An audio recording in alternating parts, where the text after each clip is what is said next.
ನಮಸ್ತೆ ಮಕ್ಕಳೇ, ಇಂದು ನಾವು ಆಮೆ ಮತ್ತು ಮೊಲದ ಒಂದು ನೀತಿ ಕಥೆಯನ್ನು ತಿಳಿದುಕೊಳ್ಳೋಣವಾ? ಒಂದು ದಿನ ಕಾಡಿನ ಒಂದು ಹಸಿರು ಮೈದಾನದಲ್ಲಿ ಎಲ್ಲ ಪ್ರಾಣಿಗಳು ಆಟವಾಡುತ್ತಿದ್ದವು. ಆಗ ಮೊಲ, ಇಲ್ಲಿ ಕೇಳಿ, ನಾನು ಕಾಡಿನಲ್ಲೇ ಅತಿ ವೇಗವಾದ ಪ್ರಾಣಿ. ನನ್ನ ವೇಗಕ್ಕೆ ಯಾರೂ ಸರಿಸಾಟಿ ಇಲ್ಲ, ನಿಮಗೆ ಗೊತ್ತಾ ಎಂದು ಅಹಂಕಾರದಿಂದ ಹೇಳುತ್ತಿತ್ತು. ಆಗ ಆಮೆ ನಗುತ್ತಾ, ಅಯ್ಯೋ ಮೊಲ, ಅಷ್ಟು ಗರ್ವ ಪಡಬೇಡ, ನಿಧಾನವಾಗಿ ನಡೆದರೂ ಗುರಿ ತಲುಪಬಹುದಲ್ವಾ ಎಂದಿತು. ಅದಕ್ಕೆ ಮೊಲ ನಗುತ್ತಾ, ನೀನು ಓಡೋದ? ನಿನ್ನ ವೇಗ ನೋಡಿದರೆ ನನಗೆ ನಗು ಬರುತ್ತದೆ, ಇನ್ನು ನೀನು ಗುರಿ ಮುಟ್ಟುವೆಯಾ ಎಂದಿತು. ಅದಕ್ಕೆ ಆಮೆ, ಸರಿ, ಹಾಗಾದರೆ ನಿನ್ನ ಮಧ್ಯ ಒಂದು ಓಟದ ಸ್ಪರ್ಧೆ ಮಾಡೋಣವೇ ಎಂದಿತು.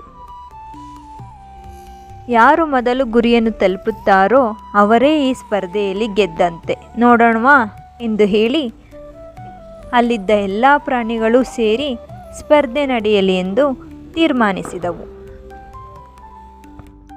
ನಂತರ ಆಮೆ ಮತ್ತು ಮೊಲದ ಓಟದ ಸ್ಪರ್ಧೆ ಶುರುವಾಯಿತು.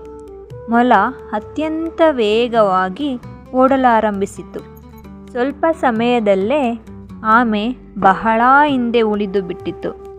ಮೊಲ, ನಾನು ಪಂದ್ಯ ಗೆಲ್ಲುವುದು ಖಂಡಿತ, ಆಮೆ ಬರುವವರೆಗೂ ನಾನು ಸ್ವಲ್ಪ ನಿದ್ದೆ ಮಾಡುತ್ತೇನೆ ಎಂದು ಮೊಲ ಒಂದು ಮರದ ಕೆಳಗೆ ಮಲಗಿಬಿಟ್ಟಿತು.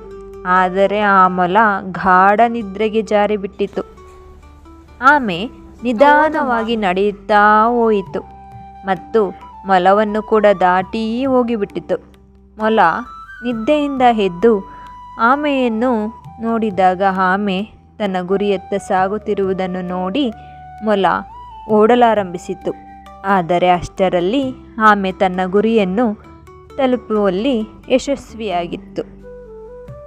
ಅದನ್ನು ಕಂಡು ಮೊಲ ತಲೆ ತಗ್ಗಿಸಿತು. ನೀತಿ: ನಿಧಾನ ಮತ್ತು ನಿಶ್ಚಲತೆ ಗೆಲ್ಲುತ್ತದೆ. ಧನ್ಯವಾದಗಳು.